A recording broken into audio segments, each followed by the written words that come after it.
Hello and welcome to Ninja Prep. This is Kapil Goyal, your educator and mentor for PG Physics. तो UKPSC physics lecturer के regarding आपको बहुत सारे videos मेरे देखने को मिलते होंगे, चाहे वो प्रैक्टिस क्वेश्चन के हो और चाहे वो शॉर्ट्स वीडियो हो, चाहे वो स्ट्रैटेजी रिलेटेड वीडियो हो। काफ़ी बच्चों की डिमांड आ रही है कि स्ट्रैटेजी रिलेटेड वीडियोज़ भी बनाए जाए, तो वो भी अभी मैं अपडेट करूँगा। खैर, आज मैं पहला लेक्चर अपडेट कर रहा हूँ। जो PYQs हैं उसका 2021 के PYQs इस लेक्चर में आपको देखने को मिलेंगे। करीबन 20 क्वेश्चंस इसके अंदर हम सॉल्व करेंगे एंड बाकी के जो क्वेश्चंस हैं वो आने वाले लेक्चर्स के अंदर आपको मिलते रहेंगे। सभी से रिक्वेस्ट रहेगी, प्लीज़ वीडियोज़ को लाइक ज़रूर करें, चैनल को सब्सक्राइब ज़रूर करें। आप वीडियो को लाइक कर देते हैं, सब्सक्राइब नहीं करते हैं, तो प्लीज़ चैनल को सब्सक्राइब भी ज़रूर करें। आपके सब्सक्राइब करने से, लाइक करने से, कमेंट करने से इन वीडियोज़ की रीच बनती है। साथ ही साथ जो और भी लोग प्रिपरेशन कर रहे हैं वहां तक वीडियोस पहुंच जाते हैं और चैनल भी ग्रो करता है। तो प्लीज वीडियो को लाइक जरूर करें, चैनल को सब्सक्राइब जरूर करें। चलिए स्टार्ट करते हैं वीडियो। तो यूकेपीएससी फिजिक्स लेक्चर 2021 के जो PYQs हैं, प्रीवियस ईयर क्वेश्चंस जो हैं, उनको चलो सॉल्व कर लेते हैं। तो ये नंबरिंग्स है पहला, और आज जो क्वेश्चन मैं सॉल्व करने वाला हूँ वो 1 से लेके 20 तक, 1 से लेके 20 तक हम इसके क्वेश्चन सॉल्व करेंगे। देन नेक्स्ट लेक्चर में फर्दर 20 या 30 क्वेश्चंस। तो इस तरह से 3 से 4 लेक्चर में इनको कवर करेंगे। टोटल मिला के हम 2021 के जो क्वेश्चन पेपर है उसको सॉल्व करेंगे, 2017 का एक पेपर है उसको सॉल्व करेंगे, कुछ और पेपर्स हैं मेरे पास उनको सबको सॉल्व करेंगे। तो करीबन 600, 700, 500 से ज़्यादा ही हम जो PYQs हैं उनको हम डिस्कस कर लेंगे। तो सो दैट आपको एक अच्छा खासा आइडिया लग जाएगा, आपको ये पहले से थोड़ा आइडिया आ जाएगा कि एग्जाम में किस तरह के क्वेश्चन पूछे जाते हैं, यानी कि प्री डिफाइंड हो जाएगा। और प्री डिफाइंड हो जाएगा तो फिर एक माइंड मेकअप हो जाता है कि एग्जाम में किस तरह के हमारे पास क्वेश्चन आ जाते हैं। प्रेडिक्टेबल सा जब पेपर हो जाता है तो फिर चीज़ें आसान थोड़ी लगने लगती है। तो चलिए स्टार्ट करते हैं। तो सबसे पहला जो क्वेश्चन आपको दिख रहा है उसमें बोला गया है the relation between pressure P of gas and it's total translation kinetic energy E of the molecules per unit volume. Thermodynamics का एक क्वेश्चन है, KTG का क्वेश्चन है, KTG kinetic theory of gases का। तो वहां पर आपने एक रिलेशन पढ़ा होगा, PV इक्वल्स टू 1/3 और mCRMS स्क्वायर, ये रिलेशन पढ़ा होगा, है ना। CRMS मतलब जो रूट मीन स्क्वायर स्पीड होती है वो। अब इसी फॉर्मूला में चेंज करके एक रिलेशन बनाया जाता है। आंसर मैं आपको बता दूं, आंसर आएगा A। अब ये आएगा कैसे वो मैं आपको बता देता हूँ, आएगा कैसे वो मैं आपको बता देता हूँ। तो यहाँ पर ये बनेगा P इक्वल्स टू 1/3, ये mCRMS स्क्वायर अपॉन ये V कर दिया मैंने। अब मैं क्या करूंगा, यहाँ पर 1/3 इसको मैं 2 से मल्टीप्लाई करूंगा और 2 से डिवाइड करूंगा, तो ये बनेगा mCRMS स्क्वायर अपॉन V। अब E जो होता है E बोले तो एवरेज एनर्जी, तो एवरेज ट्रांसलेशन काइनेटिक एनर्जी वो बराबर हो जाएगी हाफ m और CRMS स्क्वायर के। ठीक है, हमें translation kinetic energy per unit volume चाहिए, तो ये पर यूनिट वॉल्यूम में निकालेंगे तो वॉल्यूम से डिवाइड कर देंगे, तो P जो है उसकी वैल्यू हमारे पास बचेगी ये 2/3 और ये हो जाएगा हमारे पास E/V। अब यहाँ पर जो kinetic energy per unit volume चाहिए, तो ये ट्रांसलेशन की है, तो ये पूरा का पूरा किसके बराबर हो जाएगा, कैपिटल E के। तो हमारे पास जो आंसर बन जाएगा वो बन जाएगा P इक्वल्स टू 2/3E, जो कि ऑप्शन हो जाएगा A। ठीक है, आप डायरेक्ट भी याद रखोगे तो वैसे आप डायरेक्ट आंसर निकाल सकते हो, और अगर आपको निकालना है कि यार ये पता लगाना है कि आया कैसे, तो ये ऐसे आ रहा है। वैसे तो मेरे हिसाब से डायरेक्ट आपको याद भी होगा ये। मैक्सवेल का जो मीन फ्री पाथ का फॉर्मूला है, करेक्शन के बाद आया था। पहले जो फॉर्मूला था उसमें √2 नहीं था, बाद में ये फॉर्मूला बना √2 वाला। तो √2 और ये पाई सिग्मा स्क्वायर एन, जहाँ सिग्मा जो होता है वो होता है डायामीटर, है ना। तो सिग्मा क्या होता है, diameter of the molecule, diameter of molecule. और एन जो होता है, एन वो होता है number of molecules, number of molecules per unit volume, per unit volume. ये वॉल्यूम पर यूनिट वॉल्यूम में होता है, जिसकी वैल्यू आप लोग लिखते हो P/KT, ऐसे लिखते हो ना। तो ये जो फॉर्मूला है ये ऐसे भी चेंज हो सकता है, √2 pi sigma square n P और ये KT ऊपर चला जाएगा। तो कई बार आपसे ये पूछ लिया जाता है कि जो मीन फ्री पाथ है वो टेम्परेचर के साथ क्या रिलेशन रखता है, या जो मीन फ्री पाथ है वो प्रेशर के साथ क्या रिलेशन रखता है, या जो मीन फ्री पाथ है उसका जो मॉलिक्यूल का डायमीटर है उसके साथ क्या रिलेशन होता है। तो ये क्वेश्चन भी पूछे जाते हैं, है ना। तो क्वेश्चन जो प्रीवियस ईयर कर रहे हैं वो ठीक है, उसके आसपास के जो क्वेश्चन है वो भी आपको पता होने चाहिए कि उसके आसपास के क्वेश्चन क्या पूछे जा सकते हैं। जैसे यहाँ पर ये पहला क्वेश्चन हमने करा तो इसका आंसर ये आ गया, पर इसके आसपास के क्वेश्चन ये है जहाँ से आ रहे हैं ना। तो जब खुद भी अगर PYQs करो तो उसमें ठीक है आंसर निकाल लोगे, पर उसके आसपास की जो चीज़ें हैं उनको देखते हुए चलना, क्योंकि जो पेपर बनते हैं वो वो पुराने क्वेश्चंस को देखा जाता है पहले, तो पहले ये पूछा था तो अब हो सकता है ये पूछ ले, तो वो आसपास की जो चीज़ें हैं उनको देखते हुए चलना। नेक्स्ट है कि gas is kept in a rigid container. Rigid container का सीधा सा मतलब है वॉल्यूम फिक्स है। रिजिड कंटेनर जो है, रिजिड कंटेनर, तो रिजिड कंटेनर का सीधा सा मतलब है वॉल्यूम फिक्स्ड। वॉल्यूम फिक्स्ड हो गया, और वॉल्यूम फिक्स्ड हो गया तो चेंज इन वॉल्यूम क्या हो जाएगा, जीरो हो जाएगा। चेंज इन वॉल्यूम जीरो हो जाएगा। चेंज इन वॉल्यूम क्या हो जाएगा, जीरो। वॉल्यूम फिक्स्ड है तो चेंज इन वॉल्यूम क्या हो जाएगा, जीरो। ठीक है। फर्स्ट लॉ के अकॉर्डिंग, फर्स्ट लॉ, तो फर्स्ट लॉ के अकॉर्डिंग हम पढ़ते हैं del Q equals to delta U और प्लस हम पढ़ते हैं डेल डब्ल्यू, और डेल डब्ल्यू बराबर होता है पीडीवी। तो ये डेल्टा यू और प्लस ये हो जाएगा पीडीवी। अब क्योंकि वॉल्यूम चेंज जीरो हो गया तो ये जो पूरा एक्सप्रेशन है ये हो जाएगा जीरो। तो यहाँ से डेल्टा क्यू किसके बराबर हो जाएगा, डेल्टा यू के, और डेल्टा क्यू की जो वैल्यू है वो 500 जूल है, तो इंटरनल एनर्जी भी जो है वो कितनी आ जाएगी, 500 जूल। तो आंसर हमारे पास क्या आ जाएगा, 500 जूल आ जाएगा। नेक्स्ट क्वेश्चन देखो, ये जो क्वेश्चन है इसमें 3 वेक्टर दिए हैं, इनका जो सम है वो जीरो है। तो वेक्टर ओ ए प्लस वेक्टर ओ बी और प्लस वेक्टर ओ सी, इन तीनों का जो सम है वो जीरो है। तो हमें पूछा है ओ सी वेक्टर की वैल्यू क्या होगी, तो ओ सी वेक्टर बराबर होगा minus of O A vector और minus of O B vector. अब हमें क्या निकालना है, मैग्नीट्यूड निकालना है। तो ये जीरो कब हो सकता है, सिंपल सा लॉजिक लगाओ यार, ये जीरो कब हो सकता है भाई, कि यहाँ इन दोनों का जो रिजल्टेंट है, इन दोनों का रिजल्टेंट इस डायरेक्शन में आ जाए, तो ओ सी और ये दोनों अपोजिट डायरेक्शन में हो जाएंगे, दोनों का सेम मैग्नीट्यूड हो जाएगा, तो क्या हो जाएगा, जीरो हो जाएगा। दैट मीन्स कि इन दोनों का आप रिजल्टेंट निकाल लो, वो रिजल्टेंट इसके बराबर होना चाहिए मैग्नीट्यूड में, डायरेक्शन अपोजिट होनी चाहिए। तो इन दोनों का रिजल्टेंट कैसे निकालोगे, दोनों परपेंडिकुलर है, तो ये आ जाएगा 5 का स्क्वायर प्लस ये आ जाएगा 5 का स्क्वायर, तो ये कितना बन जाएगा 5√2। तो ये 5√2 यहाँ पर होना चाहिए, तो ये 5√2 अपोजिट डायरेक्शन में होगा, तभी नेट वैल्यू क्या आएगी, जीरो आएगी। तो आंसर क्या आ जाएगा हमारे पास, 5√2। अब इसमें बहुत ज़्यादा आपको टेक्निकल होने की ज़रूरत थी नहीं, ये तो छोटी क्लासों में भी आपने पढ़ा है, बस यहाँ पर थोड़ा सा आपको ये दिमाग लगाना था। बाकी आप इससे जाओगे पूरा वेक्टर वेक्टर लगाने की कोशिश करोगे, फिर मामला थोड़ा सा टफ जाएगा, वो इतना करना क्यों है।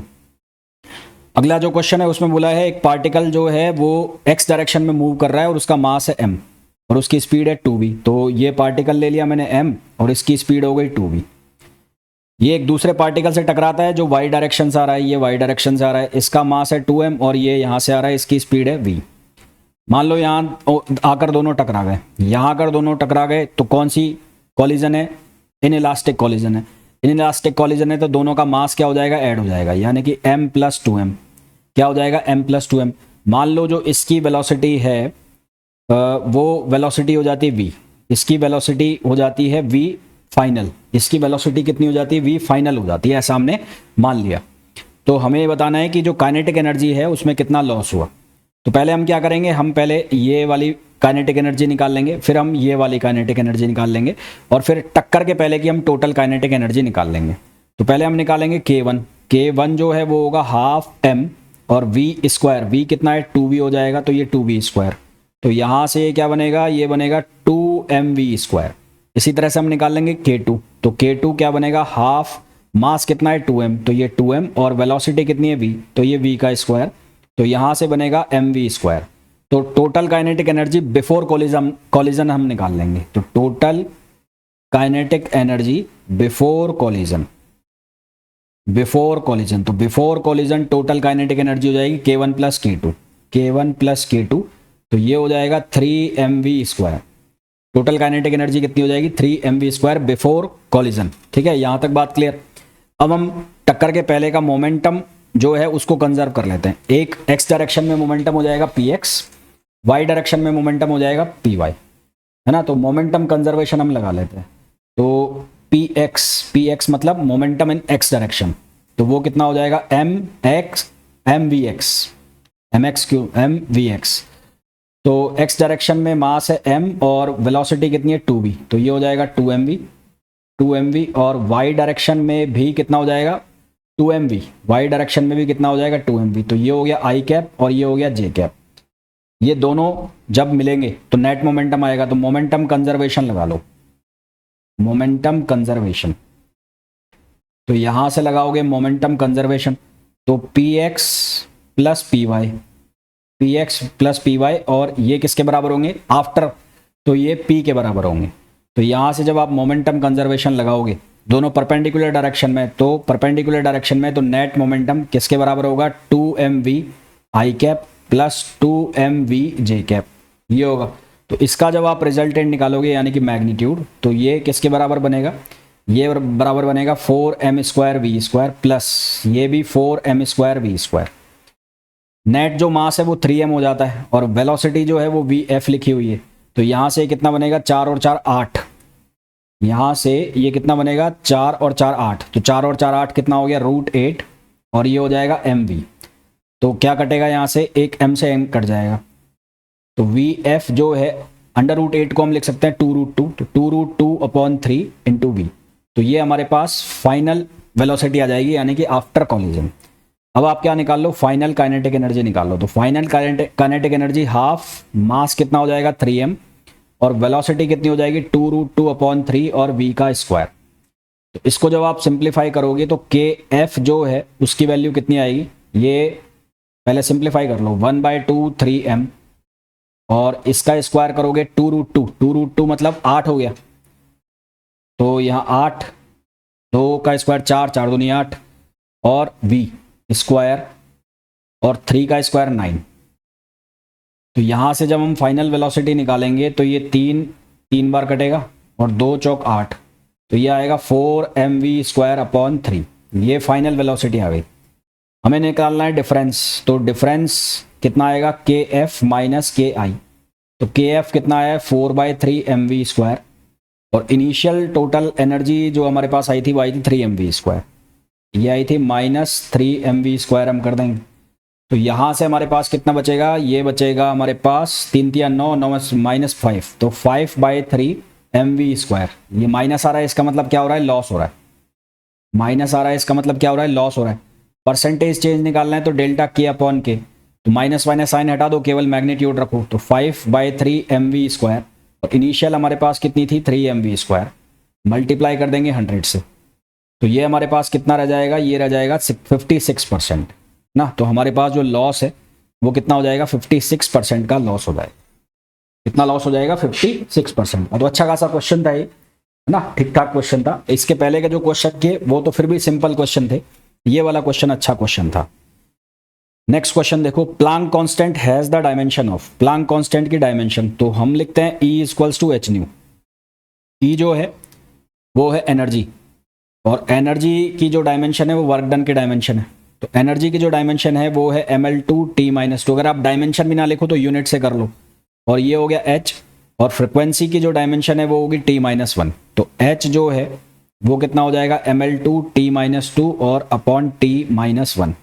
तो यहाँ से सिंप्लीफाई करेंगे तो mL2 और ये कितना बचेगा T-1।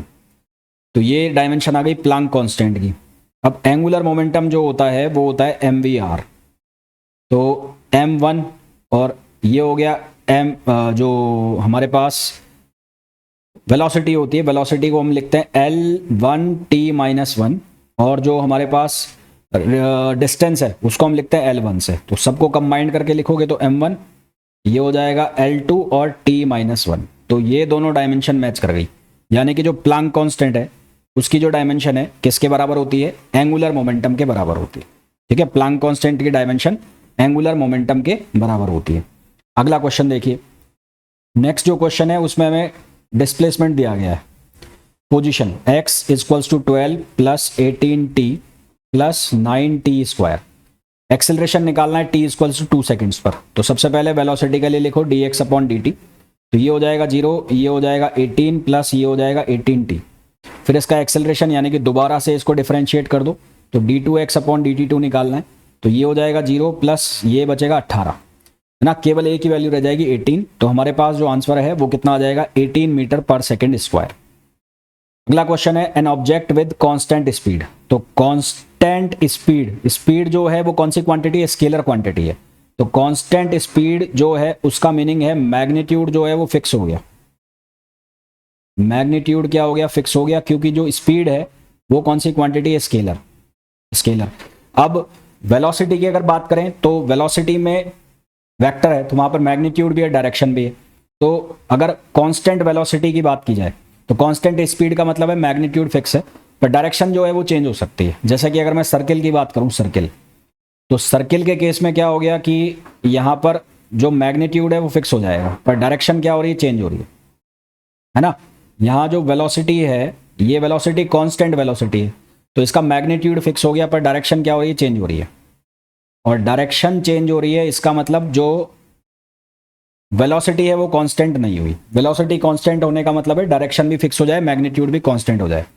तो डायरेक्शन चेंज हो रही है, इसका मतलब उसका जो एक्सेलरेशन है वो जीरो नहीं होगा। एक्सेलरेशन जीरो कब होगा, जब वेलोसिटी क्या हो जाए, कांस्टेंट हो जाए। एक्सेलरेशन जीरो कब हो सकता है, जब वेलोसिटी क्या हो जाए, कांस्टेंट हो जाए। और वेलोसिटी यहाँ पर कांस्टेंट है नहीं, वेलोसिटी कांस्टेंट है नहीं, तो एक्सेलरेशन जीरो होगा नहीं। इसका मतलब ये क्या कर सकती है, एक्सेलरेट कर सकती है। तो कांस्टेंट स्पीड का मतलब है कि वेलोसिटी का जो मैग्नीट्यूड है वो कांस्टेंट हो गया, पर उसका जो डायरेक्शन है वो कांस्टेंट नहीं हुआ। डायरेक्शन कांस्टेंट नहीं हुआ, इसका मतलब उसके अंदर एक्सेलरेशन है, जो यहाँ पर आपको दिखाया मैंने। तो might be accelerate, always accelerated ऐसा कोई जरूरी नहीं है, माइट बी एक्सेलरेटेड हो सकता है। अगला, particle is thrown vertically upward with velocity 300 metre per second, it will reach a maximum height of. तो मैक्सिमम हाइट का फॉर्मूला हम निकालें, उसके लिए आपको प्रोजेक्टाइल का जो फॉर्मूला होता है u square sine square theta upon 2g, ये वाला फॉर्मूला होता है। तो फॉर मैक्सिमम हाइट के लिए फॉर्मूला हो जाता है हमारे पास u square upon 2g। u की वैल्यू कितनी है, 300, तो 300 का स्क्वायर कर दो अपॉन 2, और g की वैल्यू आपको 10 लेनी है। तो यहां से इसको सॉल्व करेंगे, किलोमीटर में आंसर निकालना है। ये बनेगा 4500 मीटर, किलोमीटर में कन्वर्ट करोगे तो ये बन जाएगा 4.5 किलोमीटर। क्या बन जाएगा, 4.5 किलोमीटर। नेक्स्ट क्वेश्चन देखो, अगला जो क्वेश्चन है उसमें बोला है कि एक प्लेन है जो उड़ रहा है ईस्ट डायरेक्शन में, ऐसे जा रहा है ईस्ट डायरेक्शन में, और उसकी जो स्पीड है वो है 500 किलोमीटर पर आवर। ये प्लेन की स्पीड है, वी प्लेन। तो इसको मीटर पर सेकंड में कन्वर्ट कर लो, तो 500 मीटर मतलब 1000, और सेकंड में कन्वर्ट करेंगे यानी कि 3600। तो ये हमारे पास कितना बनेगा, एक बार मैं निकाल लेता हूँ। तो 500 इंटू 1000 अपॉन 3600, तो ये बनेगा 138.88। तो ये हमारे पास बनेगा 138, मैं दोबारा से लिख देता हूँ, ऐसा लग रहा है 38 है। तो ये बनेगा 138.88 मीटर पर सेकंड। ये इसको मैंने मीटर पर सेकंड में कन्वर्ट कर लिया। फिर बोला है कि नीचे कोई आदमी खड़ा है, जस्ट नीचे यहाँ पर कोई पर्सन खड़ा है ऐसे, और 2000 मीटर ऊपर है।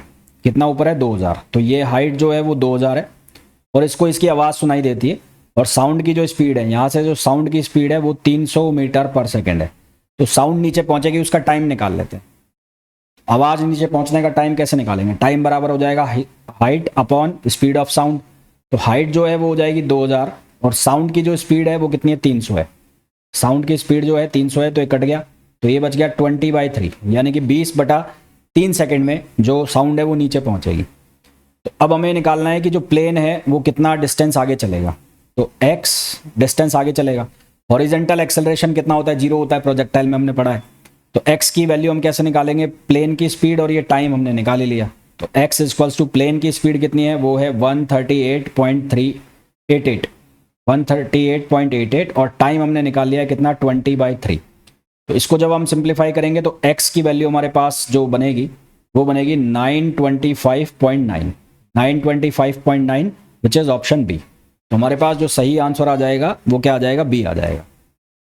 नेक्स्ट जो क्वेश्चन है उसमें पूछा है which of the following statement is correct about the magnitude of unit vector. Unit vector का मैग्नीट्यूड क्या होता है, तो यूनिट वेक्टर का मैग्नीट्यूड क्या होता है, उसका जो मैग्नीट्यूड हमेशा 1 होता है। यूनिट वेक्टर जो है उसका मैग्नीट्यूड हमेशा क्या होता है, 1 होता है। तो ये हमारे पास जो आंसर है वो क्या आ जाएगा, डी आ जाएगा। अगला है कि 2 नल वेक्टर है, उनका जब सम करते हैं तो उनका मैग्नीट्यूड उनके डिफरेंस के मैग्नीट्यूड के बराबर है। तो गिवन है 2 नल वेक्टर मान लो आप, मान लो एक P, एक मान लो Q, और ये जो इनका सम है उनका मैग्नीट्यूड ये बराबर है P माइनस Q के मैग्नीट्यूड के बराबर है।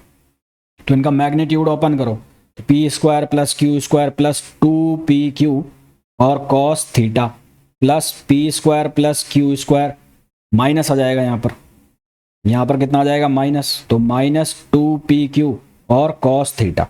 तो क्या कटेगा, P स्क्वायर Q स्क्वायर से Q स्क्वायर। तो ये कितना बच गया 4PQ और cos थीटा इक्वल्स टू 0। अब PQ तो 0 होंगे नहीं क्योंकि तो नल वेक्टर हैं, तो P और Q नॉन नल वेक्टर हैं, तो ये तो 0 हो नहीं सकते। तो 0 कौन होगा, cos थीटा 0 होगा। तो cos थीटा 0 कब हो सकता है, जब थीटा की वैल्यू क्या होगी 90 डिग्री। तो हमारे पास आंसर क्या आ जाएगा, C आ जाएगा। अगला, solid sphere ball rolls on a table, the ratio of its translation kinetic energy. तो KET, T मतलब ट्रांसलेशन, वो कैसे लिखेंगे, हाफ mv²। अब क्या लिखना है, रोटेशनल काइनेटिक एनर्जी। तो रोटेशनल काइनेटिक एनर्जी का फॉर्मूला होता है हाफ I⍵²। तो हाफ I जो है सॉलिड स्फीयर के लिए उसकी वैल्यू हम लिखते हैं 2/5 mr², और जो ओमेगा है उसको हम क्या लिखते हैं V/R। तो V/R का स्क्वायर कर दिया, तो यहां से बनेगा 1/5 और ये mv², r² से r² कट जाएगा। तो यहां से हमें इनका रेशो निकालना है, यानी कि KET अपॉन हमें क्या निकालना है KER। तो ये रेशो हम जब निकालेंगे तो 1/2 mv² और ये आएगा 1/5 mv²। तो सिंप्लीफाई करोगे तो आंसर आ जाएगा 5/2। आंसर हमारे पास क्या आ जाएगा 5/2 आ जाएगा। अगला क्वेश्चन देखो, magnitude of linear acceleration circle के ऊपर। तो सर्किल के ऊपर लीनियर एक्सेलरेशन मतलब सेंट्रीपिटल एक्सेलरेशन है।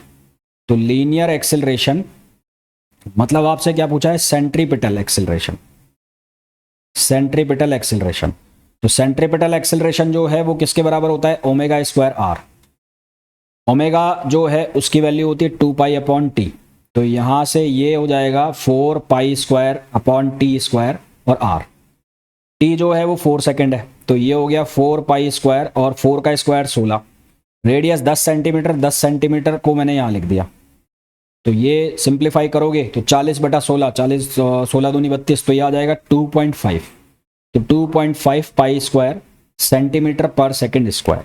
तो हमारे पास जो आंसर आ जाएगा वो क्या आ जाएगा, बी आ जाएगा। अगला देखो, नेक्स्ट जो क्वेश्चन है उसमें बोला है बॉडी ऑफ मास 400 ग्राम। तो बॉडी जो है उसका मास 400 ग्राम है, 400 gram. Slides on a rough horizontal surface if the frictional force is 3 newton. तो फ्रिक्शनल फोर्स लग गया पीछे की तरफ और ये कितना है 3 Newton. Magnitude of contact force, तो एक नॉर्मल कॉन्टैक्ट फोर्स आएगा ऐसा, रिजल्टेंट जो फोर्स जाएगा वो जाएगा R। तो R की जो वैल्यू होगी वो होगी n² प्लस फ्रिक्शन का स्क्वायर। तो n बराबर होगा mg, नॉर्मल कॉन्टैक्ट फोर्स। तो mg यानी कि 400 है, तो 0.400 मल्टीप्लाई बाय 10 कर दो, तो यहां से कितना आ जाएगा 4 आ जाएगा। तो ये बनेगा 4 का स्क्वायर प्लस 3 का स्क्वायर। तो ये आंसर कितना आ जाएगा 5। तो हमारे पास आंसर कितना आ जाएगा 5 आ जाएगा। नेक्स्ट देखो, a body of weight W1। तो बॉडी है कोई, उसका वेट है W1 उसका वेट है। Suspended from a ceiling of room through a chain of weight W2। ये जो चेन है, ये चेन है, इस चेन का वेट कितना है W2। तो नेट वेट जो आ रहा होगा, तो नेट वेट जो यहां पर इस एंड पर आ रहा होगा कितना आ रहा होगा W1 प्लस W2। तो हमें ये पूछा है कि जो सीलिंग कितना वेट ऊपर उठाएगी। तो जब आप इसको ऊपर उठाओगे तो सीलिंग किसके बराबर वेट उठाएगी, इसके बराबर। तो फोर्स जो है वो किसके बराबर होगा, W1 प्लस W2। आंसर हमारे पास क्या आ जाएगा, C आ जाएगा। Next, a person climb up a stalled escalator in 60 second. तो एस्केलेटर ये है, मान लो इसकी जो लेंथ है वो हो गई L, है ना, इसकी लेंथ हो गई कितनी, L हो गई। तो person climbs up the stalled escalator in 60 second. तो पर्सन एस्केलेटर के रेस्पेक्ट में कितने सेकंड में चढ़ जाता है, 60 सेकंड में चढ़ जाता है। कितने में, 60 सेकंड में। तो VPE अगर वेलोसिटी निकालनी चाहूं मैं पर्सन की एस्केलेटर के रेस्पेक्ट में, तो वो कैसे निकलेगी, L डिस्टेंस अपॉन टाइम। तो डिस्टेंस कितनी हो गई L और टाइम जो है वो कितना हो गया, 60 सेकंड हो गया। अब ये बोला है कि यदि पर्सन उस पर खड़ा है और एस्केलेटर जो है वो कांस्टेंट वेलोसिटी से जा रही है, यानी कि एस्केलेटर की जो स्पीड है वो ग्राउंड के रेस्पेक्ट में 40 सेकंड है, ठीक है। तो L बाय कितना हो गया 40, कितना हो गया 40। तो फिर हमें पूछा है how much time by the person to walk the moving escalator. तो VPG निकालना है हमें क्या निकालना है, VPG, यानी कि मूविंग एस्केलेटर के रेस्पेक्ट में क्या स्पीड होगी। तो VPG पर्सन की स्पीड जो होगी वो क्या होगी, वो लिखी जाएगी VPE प्लस क्या लिखा जाएगा, VEG। VPG plus VEG। तो VPE जो है वो हो गया L/60 और ये कितना हो गया L/40। ये कितना हो गया L/40। तो यहाँ से LCM आ गया, कितना आ गया 120 ले लें। तो ये कितना हो जाएगा 6 दूनी 12 12 और ये हो गया 4 तिया 12। तो यहाँ से 5L/120 आ गया, तो ये 24 हो जाएगा। तो यहाँ से VPG जो है उसकी वैल्यू हो गई L/24। L/24। तो हमें बताना है टाइम, तो टाइम बराबर हो जाएगा L/VPG। तो L/24। तो आंसर हमारे पास आ जाएगा 24। तो आंसर कितना आ जाएगा 24 सेकेंड्स। नेक्स्ट देखो, नेक्स्ट क्वेश्चन है in the given figure force of friction on body B will be. तो ये बॉडी है B और ये बॉडी है A। इसका फ्री बॉडी डायग्राम बनाओगे तो यहाँ F फोर्स लगेगा, यहाँ फोर्स लगेगा, B लगाएगी A के ऊपर, तो फ्रिक्शन फोर्स BA।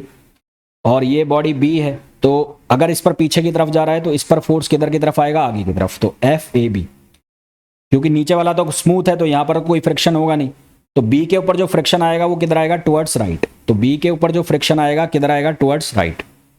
अगला जो क्वेश्चन है उसमें बोला है two bodies of mass M1 and M2। दो बॉडी है जिनका मास M1 और M2 है, same kinetic energy P1, same kinetic energy है। तो P इक्वल्स टू होता है √2mE, जहां E होता है काइनेटिक एनर्जी।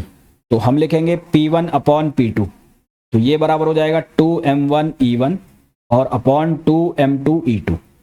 गिवन है कि E1 बराबर E2 है, तो ये तो मामला गड़बड़ हो गया, मतलब ये E1 और E2 तो क्या होंगे, कट जाएंगे। तो ये तो कट गया, तो हमारे पास P1 और P2 का जो रेशो है वो किसके बराबर हो गया, M1 और अपॉन M2, इसके बराबर हो गया। तो इसी तरह का क्वेश्चन आपसे ये पूछा जा सकता है, दोनों का मास सेम कर दे और एनर्जी का रेशो पूछ ले, है ना, या फिर आपको एनर्जी भी जो है उसकी वैल्यू गिवन हो और फिर मोमेंटम पूछ ले। तो बहुत आसान भी क्वेश्चन थे, कुछ एक क्वेश्चन टफ थे। अब इन्हीं क्वेश्चंस को जब करोगे तो इनके आसपास के क्वेश्चन और क्या बन सकते हैं वो आप सोचना और करना, ठीक है। तो आई होप जितने भी क्वेश्चंस कराए हैं वो आपको अच्छे से समझ आ गए होंगे। मिलते हैं नेक्स्ट वीडियो में, till then thank you, bye bye.